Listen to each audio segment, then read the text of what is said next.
अस्सलाम वालेकुम प्यारे दोस्तों। दुनिया में जो कुछ अच्छा होता है वो अल्लाह के फजल से होता है, और जो कुछ बुरा होता है वो इंसान की गलतियों से, उसके वजह से होता है। उसमें अल्लाह की मर्जी शामिल नहीं। अल्लाह के रसूल ने फरमाया, इब्ने आदम का हर फेल बवाल है सिवाय जिक्र इलाही के, यानी अल्लाह के जिक्र के सिवाय हर काम बवाल है। हम तो कितने गुनाह करते हैं, उसके बावजूद अल्लाह हमारा दाना पानी नहीं बंद किया और ना ही हम पर कोई अजाब नाजिल किया। ये अल्लाह की मेहरबानी है। और रहा जो मुसीबतें आती हैं वो सब इंसान का कमाया होता है जो उसके सामने आता है। अल्लाह ने अपने बंदे को इख्तियार दिया, सही और गलत का। जो सही करेगा वो उसका फायदा उठाएगा और जो गलत करेगा वो उसकी सजा भोगेगा। आइए आज का वाकया शुरू करते हैं। बने रहिए हमारे साथ इस खास वीडियो में, और इसी तरह की इस्लामिक घटनाओं और वाक्य से रूबरू होते रहने के लिए आज ही सब्सक्राइब करें हमारे चैनल इस्लाम हिस्ट्री को, और साथ ही बेल आइकॉन को प्रेस करें। दोस्तों, पहले के जमाने में एक नेक बादशाह था। एक मर्तबा बादशाह अपने वजीरों के साथ सैर के लिए निकला। जंगल के करीब डेरे डाले गए। जब खाने का वक्त हुआ तो दस्तरख्वान बिछाया गया। इतने में बादशाह ने देखा कि एक बहुत बड़े दरख्त पर एक बंदर बैठा हुआ सब कुछ खामोशी के साथ देख रहा है। उसमें बंदरों वाली कोई भी हरकत नहीं थी। बादशाह ने कहा कि थोड़ा सा खाना इस बंदर के सामने भी डाल दो। नौकरों ने थोड़ा सा खाना उस बंदर के सामने भी डाल दिया। बंदर पेड़ से नीचे उतर कर आता है और एक ठीकरी लेकर कोयले से कुछ लिखता है, और फिर बंदर ने वो ठीकरी बादशाह को दे दी। ठीकरी पर लिखा हुआ था, मैं ऐसे खाने नहीं खाऊंगा, बल्कि जैसा दस्तरख्वान बादशाह के लिए लगाया गया है वैसा ही मेरे लिए भी लगाया जाए। बादशाह को यह देखकर बड़ी हैरानी हुई। बादशाह ने हुक्म दिया कि इसके लिए भी एक ऐसा ही दस्तरख्वान लगाओ जैसा कि मेरे लिए लगाया गया है। इसके बाद बंदर दरख्त से नीचे उतर कर आया और खाना खाकर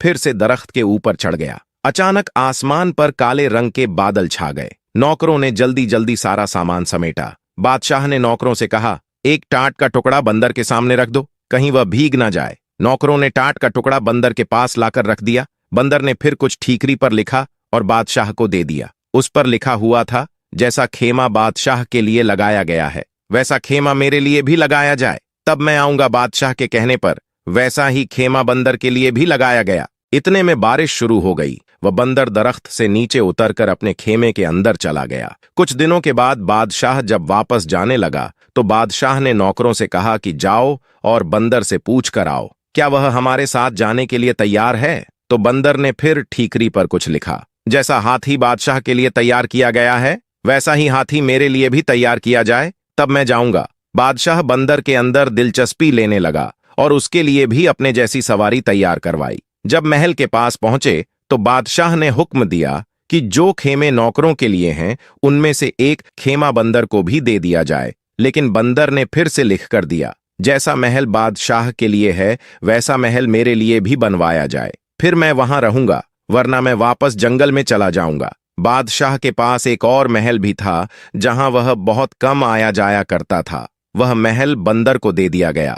बादशाह की बीवी और नौकरों को बंदर से बहुत ज्यादा चिढ़ हो गई थी। इधर बंदर ने बादशाह के महल में भी आना जाना शुरू कर दिया। बंदर मुकदमे बहुत ही गौर से सुनता। जब बादशाह कोई गलत फैसला लेने वाला होता तो बंदर बादशाह के हाथ से फौरन कागज को लेकर फाड़ देता और कलम से सही फैसला लिखकर बादशाह के हाथ में दे देता। शुरू में तो बादशाह को बहुत गुस्सा आया, लेकिन फिर बादशाह समझ गया कि बंदर की वजह से वह बहुत सारी गलतियों से बच गया है। उस बादशाह की एक खूबसूरत बेटी थी। बादशाह अपनी बेटी से दिल जान से ज्यादा मोहब्बत करता था। बंदर को देखने का शौक बादशाह की बेटी को भी पैदा हो गया। एक दिन शहजादी अपनी सहेलियों के साथ बंदर को देखने के लिए आई। जब बंदर ने शहजादी को देखा तो उसे देखकर वह घूरने लगा। शहजादी बंदर के डर से महल के अंदर भाग गई, और उसके बाद से यह होने लगा कि शहजादी की जब भी बन सवर कर अपना चेहरा आईने में देखती तो पीछे से बंदर का चेहरा नजर आ जाता।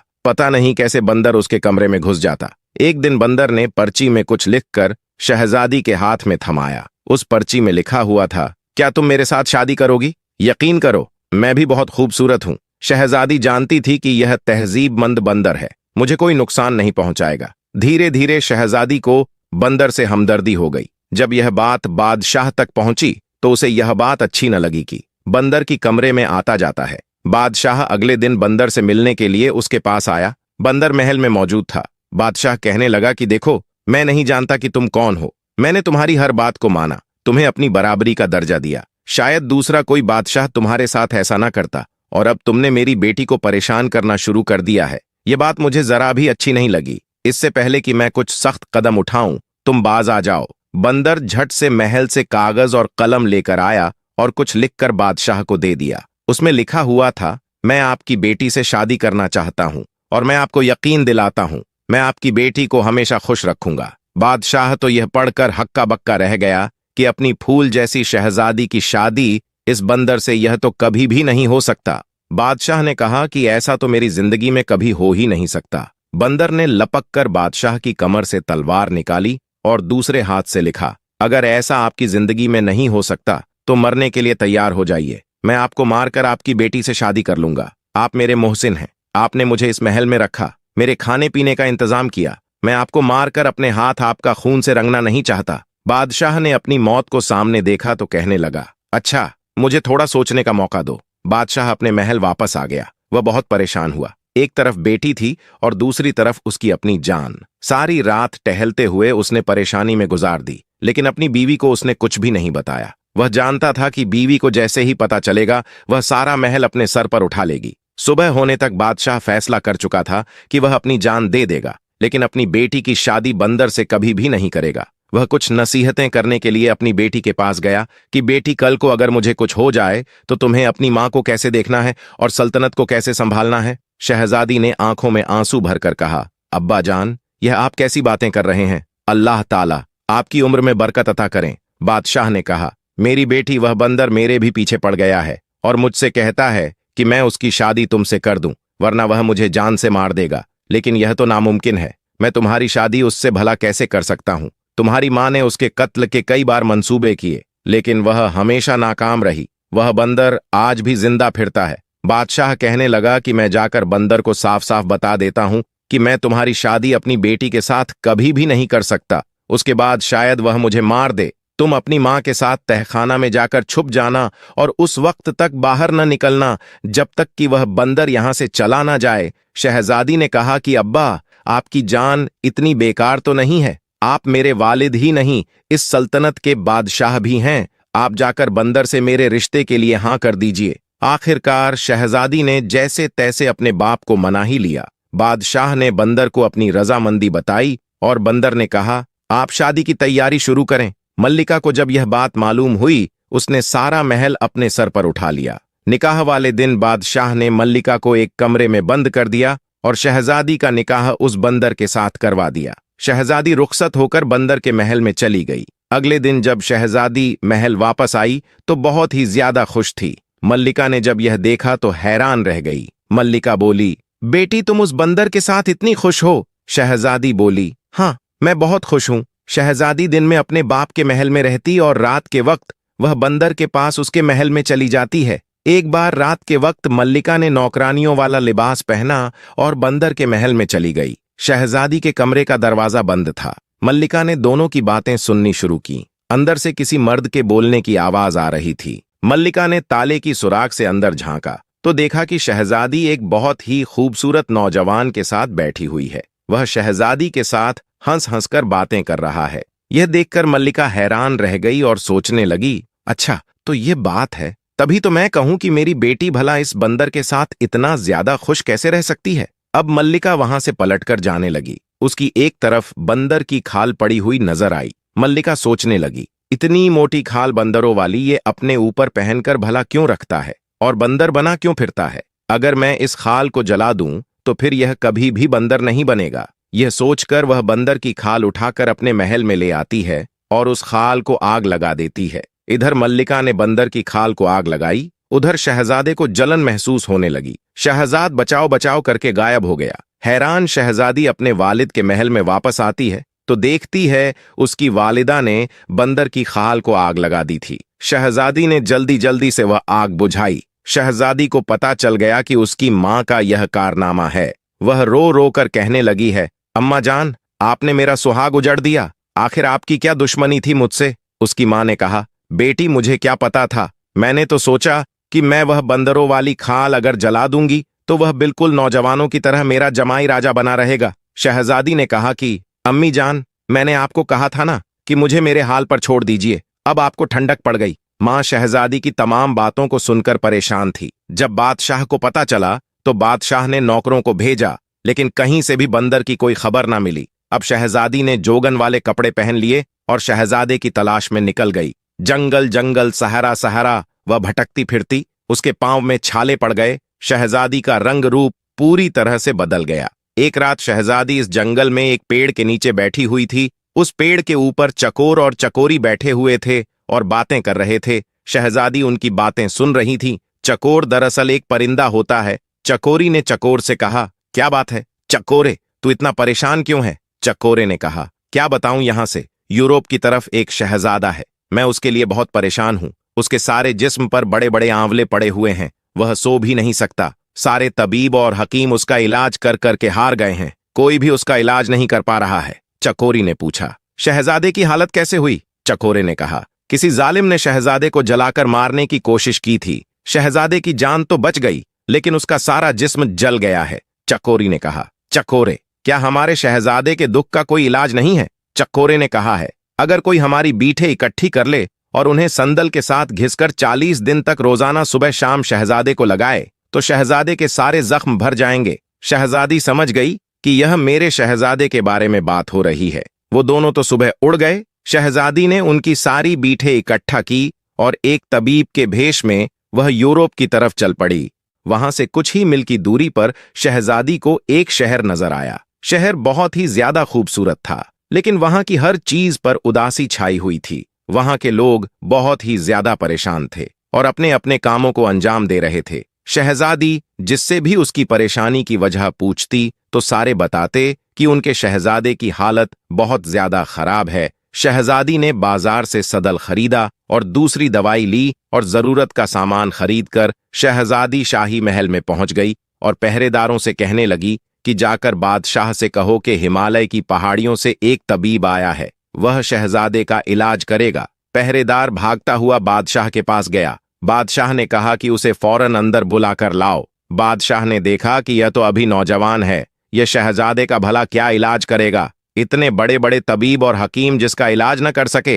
फिर भी बादशाह ने कहा, तुम भला क्या कर लोगे? बड़े बड़े तबीब और हकीम हार चुके हैं। शहजादी बोली, अगर 40 दिन में शहजादा ठीक ना हुआ तो जो चोर की सजा है वही मेरी सजा। यह सुनकर बादशाह ने खुशी से हां कर दिया और शहजादी ने कहा कि मुझे शहजादे के साथ वाला कमरा चाहिए ताकि मैं दिन रात शहजादे की देखभाल कर सकूं।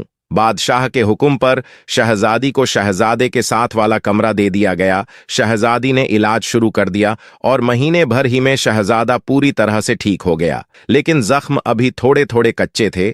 जैसे ही चकोरी और चकोरा ने 40 दिन की बात की थी, इसी तरह शहजादी शहजादे की खिदमत करती रही और बादशाह ने उसे बहुत भारी इनामत देने की तैयारी कर रखी थी और शहजादा उस तबीब का दिल से शुक्रगुजार था। लेकिन हुआ यह कि 40वें दिन शहजादी ने शहजादे के जिस्म पर वह लेप किया और वहां से निकल गई और अपने महल की तरफ लौट आई। शहजादी ने वहां से आने से पहले शहजादे की अंगूठी जरूर उससे मांग ली थी और शहजादे की अंगूठी अपने साथ लेकर वह अपने वालिद के महल पर वापस आ गई। इधर शहजादे को यह मालूम नहीं था कि तबीब चला गया है। महल में शहजादे की सेहत याबी की तैयारी बहुत जोर जोर से हो रही थी, लेकिन तबीब का दूर दूर तक कोई भी अता पता न था। शहजादा बहुत परेशान था और बादशाह भी हैरान था कि कैसा तबीब था, वह कैसा हकीम था जो बगैर एक पैसे का तकाजा किए हुए खामोशी के साथ यहां से चला गया। शहजादा जब मुकम्मल तौर पर ठीक हो गया तो उसको अपनी नई नवेली दुल्हन की याद आई। एक दिन वह अपने वालिद से इजाजत लेकर शिकार के बहाने से निकाला और सीधा अपने ससुराल चला गया। उसने शाही लिबास पहन रखा था, उसके साथ फौज का एक शाही दस्ता भी था। नौकरों ने उसे बड़े ही एहतराम के साथ महल में बिठाया और बादशाह को खबर दी। बादशाह बेटी के गम में वक्त से पहले ही बूढ़ा हो चुका था। शहजादे ने बड़े ही अदब से बादशाह को सलाम पेश किया। बादशाह ने कहा, बेटा तुम कौन हो, कहां से आए हो? शहजादे मालूम देते हो, लेकिन मैं तुम्हें नहीं जानता हूं और मैंने तो इससे पहले तुम्हें कभी देखा भी नहीं है। शहजादे ने कहा, ए मेरी मोहसिन, आप भले ही मुझे नहीं जानते, लेकिन मैं आपको कभी भी नहीं भूल सकता हूं। मैं तो आपको बहुत अच्छी तरह से जानता हूं।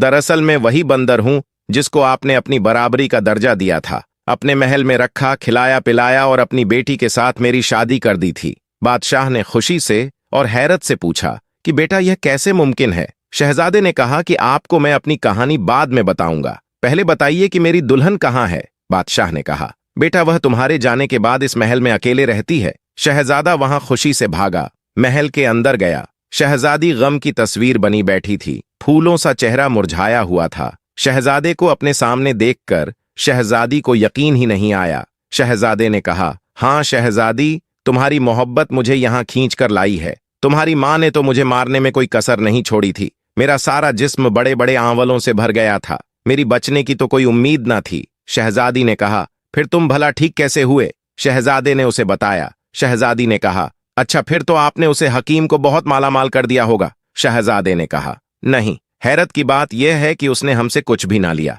सिवाय मेरी एक अंगूठी के, और वह चुपचाप वहां से चला गया। शहजादी ने उसे अंगूठी दिखाते हुए पूछा, क्या यही आपकी अंगूठी है? शहजादे ने कहा, हाँ, लेकिन यह तुम्हारे पास कैसी आई? शहजादी ने कहा, क्योंकि तबीब कोई और नहीं बल्कि मैं ही थी। फिर शहजादी ने उसे पूरी कहानी सुनाई। शहजादी ने कहा, मेरी मां भी आपकी दुश्मन नहीं थी। जब मेरी मां ने आपको इंसान बना हुआ देखा तो उसने बंदर की खाल को जला दिया। ना यह खाल होगी ना आप दोबारा बंदर बनेंगे। शहजादी बोली, गलती आपकी भी है कि आपने मुझे कभी भी बंदर बनने की वजह बताई ही नहीं, वरना मैं उसे खाल को अपनी जान से ज्यादा हिफाजत के साथ रखती। शहजादे ने कहा, दरअसल मुझे यह सारी बातें बताने का कभी मौका ही नहीं मिला। तकरीबन 1 साल पहले की बात थे, मैं शिकार करने के लिए निकला और मेरे साथ नौकर भी थे। जंगल में मुझे एक हिरण नजर आया, मैंने उस पर तीर चलाया। वह हिरण मेरी आंखों से ओझल हो गया। मैं उस हिरण की तलाश में निकला। मैं इतना आगे निकल गया कि मेरे साथ जो लोग थे वह सब के सब पीछे रह गए। मैं अपने साथियों से बिछड़ चुका था। मैंने देखा कि सहरा के पास एक बुजुर्ग बैठे हुए थे। उनके करीब एक 10-12 साल का बच्चा भी बैठा हुआ था। वह बुजुर्ग गुरु रहे थे, उसे बच्चों की टांग से खून बह रहा था। वह बुजुर्ग रोकर उस शख्स को बद्दुआ देते जा रहे थे जिसने उस बच्चे की टांग पर तीर मारा था। मुझे देखकर बुजुर्ग ने गुस्से से कहा, तुम इंसान हो या बंदर हो, तमीज तो तुम्हें छूकर भी नहीं गुजरी है। बस यह उनके कहने की देर थी, मैं फौरन इंसान से बंदर की शक्ल में तब्दील हो गया। अब जंगल जंगल भड़कता फिरेगा, तुझे कहीं भी ठिकाना नहीं मिलेगा। उनके बद्दुआ से और अपनी हालत से मैं इतना परेशान हुआ, मैंने उनके पांव पकड़ लिए, रो रो कर उनसे माफी मांगने लगा। मेरी उस हालत को देखकर उस बच्चे को मुझ पर तरस आ गया। उसने अपने दादा से कहा कि दादा जान, जब इंसान अपनी गलती को मान ले तो उसे माफ कर देना चाहिए, हमें चाहिए कि हम इसे माफ कर दें। लड़के ने जब बहुत ज्यादा इसरार किया तो बुजुर्ग ने कहा कि देख, इससे सीख, तूने इसके साथ क्या किया और यह तेरी भलाई मांग रहा है। खैर, मैं अपनी बद्दुआ तो वापस नहीं ले सकता, लेकिन इसे कम कर सकता हूं। साल भर तू बंदर ही रहेगा। जब कोई लड़की तुझे हमदर्दी करते हुए शादी के लिए तैयार हो जाएगी तब तू अपनी असली हालत में वापस लौट आएगा। अगर 1 साल से पहले तेरी शादी हो गई, सिर्फ अपनी बीवी के सामने ही तू इंसान की शक्ल में आ सकेगा। मजबूर होकर मैं वहां से आ गया। मैं वापस अपने महल भी नहीं जा सकता था और मेरा कोई और ठिकाना भी नहीं था। 6 महीना तक मैं जंगल में यूं ही भटकता रहा कि उसके बाद मेरी मुलाकात तुम्हारी वालिद के साथ जंगल में हो गई, जो मुझे वहां से अपने साथ महल में लेकर आ गए। फिर बादशाह ने तुम्हारी शादी मुझसे करवा दी और आगे की सारी बातें तो तुम अच्छी तरह से जानती हो। शहजादे की यह बात खत्म ही नहीं हुई थी। यह मल्लिका और बादशाह ने सारी गुफ्तगू सुन ली। फिर मल्लिका ने शहजादे से माफी मांगी और शहजादे ने मल्लिका को माफ कर दिया। बादशाह ने कहा, हमारा कोई बेटा नहीं है बेटा, अब तुम मेरे पास रहोगे। शहजादे ने कहा, अभी तो मुझे अपनी दुल्हन को लेकर अपने महल पर जाना है, अपने वालिद से मिलवाने के लिए, लेकिन मैं आपसे वादा करता हूं मैं जरूर आता रहूंगा। उसके बाद शहजादा अपनी दुल्हन को साथ लेकर अपने वालिद के पास चला गया और फिर दोनों हंसी खुशी अपनी जिंदगी को गुजारने लगे। किसी लाचार व्यक्ति को इतना सताया जाए कि वो अपने दिल की गहराई से बद्दुआएं देने लगे तो बद्दुआ बिजली की तरह लगती है। बद्दुआ का मतलब है किसी लाचार का बुरा चाहना या अहित चाहने वाला शब्द। बद्दुआ शाप और गाली भी होती है। लाचार व्यक्ति सीधा कुछ बिगाड़ नहीं सकता, मन ही मन सोचता है इसका हिसाब अल्लाह लेगा या जा तेरा सत्यानाश होगा। दुआ असर करे ना करे, लेकिन बद्दुआ कभी पीछा नहीं छोड़ती। व्यापार, दुकान में घाटा, इनकम बंद, बीमारी या मुकद्दमे का खर्चा आना, अचानक कोई नुकसान होना, कर्जा होना, धीरे धीरे घरवाले और रिश्तेदार दूर हो जाते हैं, अज्ञात भय सताने लगता है, लालच करना चाहिए। जीने के लिए धन जरूरी है, लेकिन किसी का दिल दुखाकर बद्दुआ लेकर कमाया धन किसी काम का नहीं। बद्दुआ मुक्त व्यक्ति कहीं भी जाएगा, हर एक काम पॉजिटिव होगा। बद्दुआ युक्त व्यक्ति किसी काम के लिए जाएगा, धक्के खा के वापस आ जाएगा, कभी कोई काम सिद्ध नहीं होगा। बहुत से लोग अपने या दूसरों के बारे में बुरा सोचते हैं। गुस्सा आने पर कुछ लोग अपने घर के परिवार या दोस्तों के बारे में गलत बोलते रहते हैं। वो कभी कभी सच भी हो जाता है। ऐसे व्यक्ति अपना नुकसान भी कर लेते हैं। सभी के अंदर बहुत सी सोई हुई शक्तियां हैं जो किसी खास समय में जागती हैं। आशीर्वाद और शाप को दुआ एवं बद्दुआ भी कहते हैं। यदि आपने किसी गरीब, भिखारी, अबला या